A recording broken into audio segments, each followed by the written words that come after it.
كيف أطبق الاستغفار؟ كيف أطبق 30,000 استغفار؟ طبعا 30,000 استغفار هي ليست تحديد أوراد، هي قصة أنا عشتها وطبقتها وقطفت ثمارها.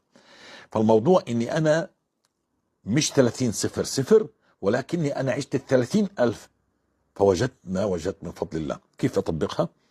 أنا أردد أستغفر الله أستغفر الله أستغفر الله أستغفر الله أستغفر الله، فيش حاجة للصوت، لسان وشفتين وبسرعة، هكذا استغفر الله استغفر الله استغفر الله استغفر الله، فيش حاجة يطلع هذا الصوت. أي واحد 30,000 أنا كنت أعيشهم هكذا. بين الفجر والشروق كنت أعيش 8,000 استغفار تقريبا هيك بيطلع كل يوم. كان يطلع 8 7,800 8,200 8,000 هكذا. بين المغرب والعشاء كان يطلع تقريبا 10,000 استغفار. باقي اليوم في كل مكان، في كل مكان، وين أنا؟ في السيارة، في البيت، في الدار، عند دار أهلي، جالس، لربما إني أنا أشاهد حلقة. مش كل الوقت على الحلقات، حلقة مش مسلسل تركي، حلقة دين، عمال أسمع الدرس لأخونا محمد حجازي، ممكن إني أنا عمال أستغفر، لكن مش كل الوقت.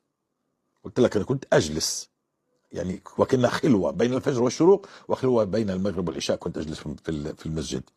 والأخوات ممكن في البيت هيك تأخذي لك ساعة زمان في مكان معين هيك يكون بينك وبين الله. جميل. أردد أستغفر الله حتى أصل. كنت أصل، مش مشكلة بصيغة أستغفر الله. لا تقول لي صيغة أخرى، أنا عشت صيغة أستغفر الله عشان أصل ل30,000.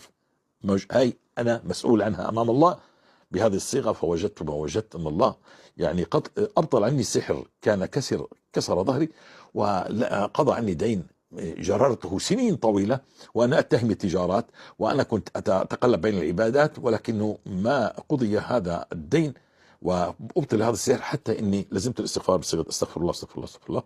نعم، كانت يعني هي مدة 6 أشهر، المدة 6 أشهر، ويعني العطاء كان تدريجي، مش بآخر 6 أشهر، لكن العطاء قضى الله عني دين أكثر من $80,000.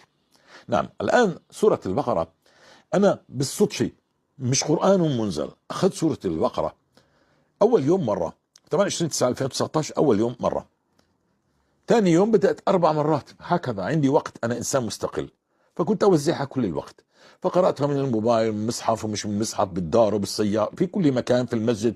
لكن بعدين يعني استنتجت إنها أفضل طريقة لقراءة سورة البقرة إنه يكون عندك قراءة واحدة كاملة لسورة البقرة داخل البيت ومن المصحف وبصوت أنت تسمعه. فهذا يؤثر على قلبك، يؤثر على صوتك، ويؤثر على قلبك، وعلى نعم على سلامة الصدر. نعم، بيزيد سلامة الصدر.